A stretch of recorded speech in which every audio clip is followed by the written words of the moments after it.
Driving into Cape Town from the airport, you will pass an area called Delft. Established as a township for black and colored people during the 1980s, there is very little infrastructure and crime and unemployment dominate the reality of this community.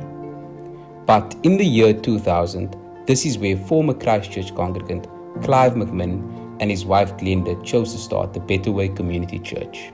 We are in the gang part, in the most dangerous part of Delft. We see now why God brought us here. And so we can see that people are needy here. And yes, we want to preach the gospel, but we also want to take care of people. There's a huge need for people that are on drugs, rehab, and I have this vision that I would like to have a hostel for males and a hostel for ladies, where people that have just lost everything, we could give them a room and it would give people a foot up. Our first couple of years in Delft, we walked into a home of one of the kids who was at school and she was struggling.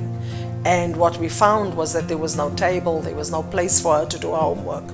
And so God laid on our hearts to start a homework club. And with this in mind, we needed the space of a building to do that in.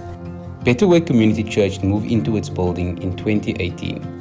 And today they serve hundreds of families through their homework club, Sunday school, and various social support programs. I think our last thing that we would like to mention is that we really want to push family. And so for us as a church, that's something we really want to push and motivate, and it's something that we don't need a lot of resources for, we just need to do. Because when the gospel comes in, there needs to be change. For over 10 years, CCK has been able to help with time and resources. We are excited to find new ways to support this vibrant ministry.